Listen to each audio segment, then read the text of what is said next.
할렐루야, 예수님 안에서 반드시 좋은 일이 있습니다. 쇳불도 당김에 빼라는 말이 있죠. 어떤 일을 함에 있어 나중으로 미루지 말고 바로 처리할 때 쓰는 말이죠. 보아스는 부자였고 나이도 많았습니다. 기업을 물은다는 것은 돈이 드는 일이고 한 집안을 책임지고 보존하는 어려운 일이기도 했습니다. 계산을 한다면 쉽게 받아들이기 어려운 일이었습니다. 원래 그 정도의 위치에 있는 사람이라면 이익도 따져보고 자신의 평판도 생각해야 했습니다. 하지만 보아스는 쇳불도 당김에 뺐습니다. 아무도 모르게 룻과 함께한 다음날 전광석화같이 일을 처리합니다. 그가 성문에 갔을 때 마침 나오미의 귀한 물을 자가 길을 지나갑니다. 보아스는 사실 그를 만나러 성문에 간 것이죠. 보아스는 그를 불러앉혔고 서둘러 증인이 될 성읍 장로 10명도 불렀습니다. 그리고 기업 물을 자에게 나오미의 기업을 물을 것인가를 단도직입적으로 질문합니다. 당황한 그는 그 제안을 거절하며 보아스에게 미루죠.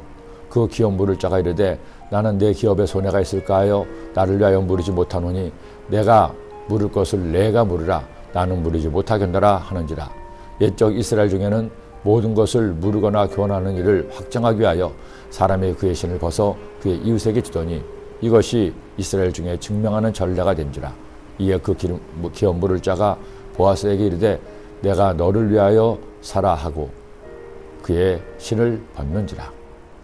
그러자 보아스는 두말하지 않고 그 자리에서 나오미의 집안과 룻을 책임질 것을 선포합니다. 보아스가 장로들과 모든 백성에게 이르되 내가 엘리멜렉과 기론과 말론에게 했던 모든 것을 나오미의 손에서 산 이래 너희가 오늘 증인이 되었고 또 말론의 아내 모압 여인 룻을 사서 나의 아내로 맞이하여 그 죽은 자의 기업을 그의 이름으로 세워 그의 이름이 그의 형제 중과 그곳 성문에서 끊어지지 아니하게 하며 너희가 오늘 증인이 되었느니라 하니 가뭄을 피해서 살아보겠다고 고향 베들레헴을 떠나 모압으로 갔던 이웃이 집안의 남자들은 다 세상을 떠나고 이민들과 아무것도 할 수 없는 과부로 돌아온 나오미였습니다.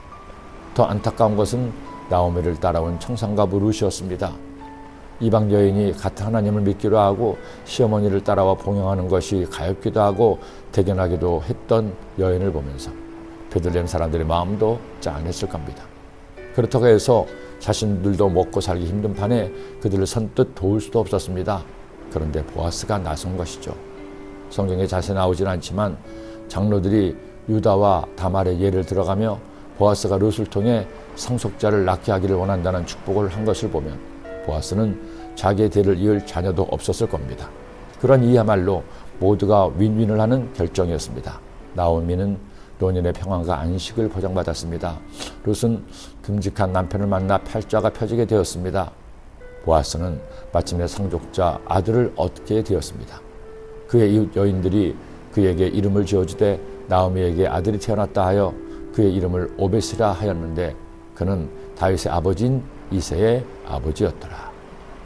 이쯤 되니 왜 이방 여인 룻이 성경에 등장하는지 이해가 되시죠? 용비어천가를 아시나요?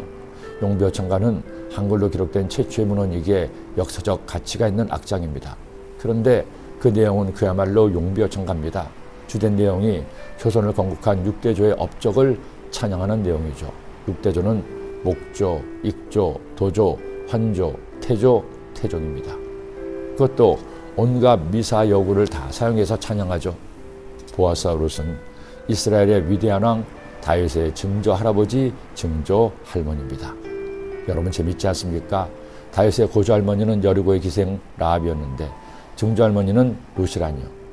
하나님께서 이스라엘 민족을 택하셨지만 그들이 잘나서 똑똑해서가 아니었습니다. 오직 하나님의 은혜였다는 겁니다. 그리스도인은 사람을 외모로 판단해서는 안 됩니다. 그리스도인이 만나는 모든 사람은 내가 섬길 작은 예수님입니다. 그런 마음으로 존중하고 배려하는 성도가 되시기를 기도합니다. 기도드립니다. 하나님 아버지, 보아스와 룻이 결혼해서 다윗의 증조부, 증조모가 되었습니다.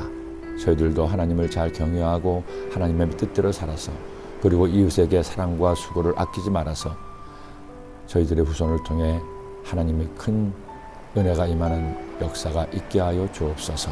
믿음의 본이 되는 저희의 삶이 되게 하여 주옵소서. 예수님의 이름으로 기도드립니다.